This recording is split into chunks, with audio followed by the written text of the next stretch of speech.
Tuesday, Hunter Biden's plea deal on those 3 federal charges. As anticipated, there's some backlash. House Oversight Chairman James Comer blasting it as a, quote, sweetheart deal, and other members of the GOP, they're claiming it's another example of the Justice Department's double standard. And the president's son cutting a deal to plead guilty to 2 tax-related misdemeanors as well as a felony gun charge.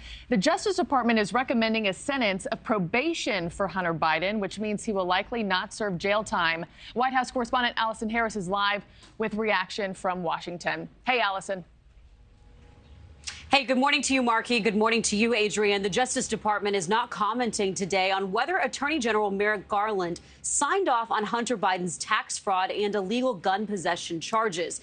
The Trump-appointed U.S. Attorney from Delaware, David Weiss, who oversaw the Hunter Biden probe, is now facing an onslaught of Republicans accusing him of being part of what they call a 2-tiered justice system. Weiss maintained the independence of the Justice Department in a letter to Representative Jim Jordan earlier this month, stating that he was granted ultimate authority over the matter, including where, when, and whether to file charges. Representative James Comer tells reporters that he will now consult with Jordan on the next steps regarding U.S. Attorney David Weiss, whether he will be invited or subpoenaed to testify before the Judiciary or Oversight committees. Comer promises to continue his investigations into the Biden family. Our Joe Khalil asked Comer why he believes this U.S. attorney to be unfair, because, remember, he was Trump appointed.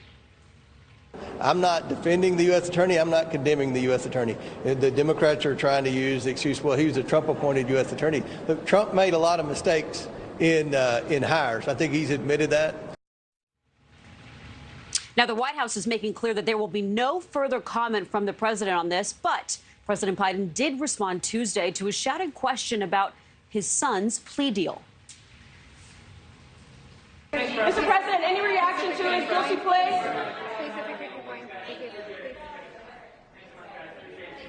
Have you spoken to your son's defense counsel? Thank you. Please, everyone, thank you. And Hunter Biden's criminal lawyer in this matter is saying a bit more. He's talking about how he had a period in his life, Hunter Biden had a period in his life, where he was very troubled dealing with drug addiction, and he failed to pay his taxes in a timely manner. Attorney Chris Clark believes that the 5-year investigation into Hunter Biden was fair. I mean, I spent many years interfacing with the prosecutors who brought this investigation, and I think they really tried to be fair. I think that they tried to be thorough, tried to look into everything possible. And former President Trump is among the many Republicans who are calling this a sweetheart plea deal. Trump's top contender for the Republican nomination, Ron DeSantis, he is now fundraising off of this. He's writing in an email, if we don't defeat Joe Biden and the corrupt left in this next election, you can only expect to see more of the left's abuse of power.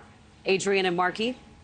Allison Harris, thank you so much from the White House this morning. Thank you for watching. Go to newsnationnow.com to find NewsNation on your television provider. And don't forget to click the red subscribe button below to get more of NewsNation's fact-driven, unbiased coverage.